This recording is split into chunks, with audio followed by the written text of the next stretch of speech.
So, hello guys. So, bali yan na. I'm going to show you on how to install the QGIS software.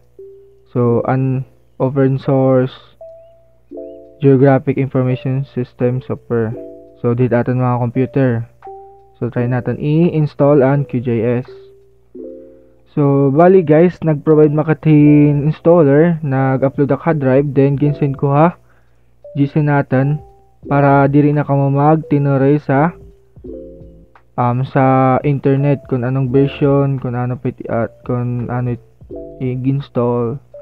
So bali aton gagamitin nga version is 3.28 version nga QGIS.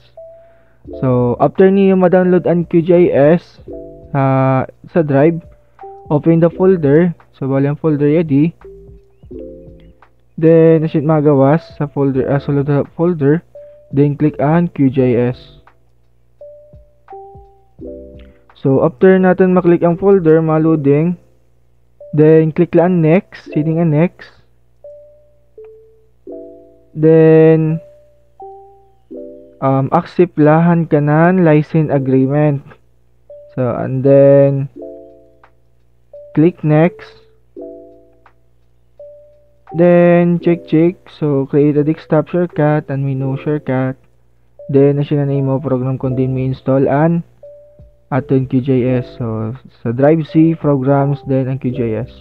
So 3.28 version. Then next. Then click the install.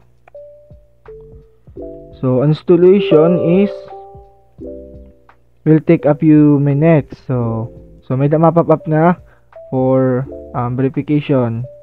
So do you want to allow this app to make change to your device? So click yes.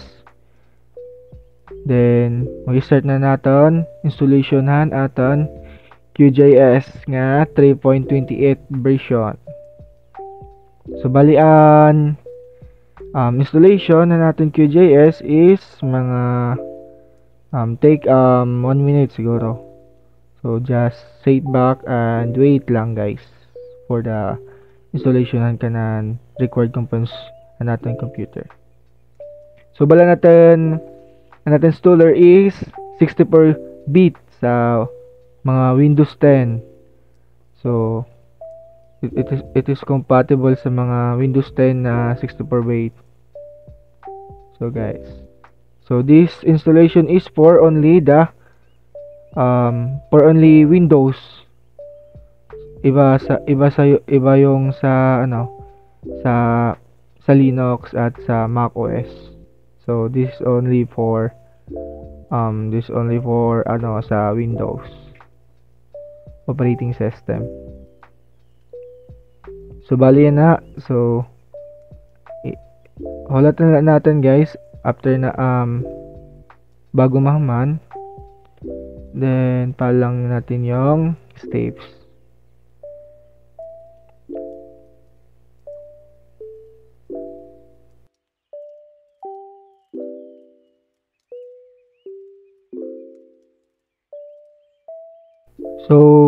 So bali guys, kung mahuman na natin loading installation kanan setup, click finish la.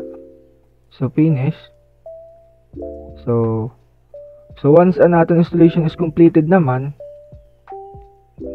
is na-install na natin QGIS.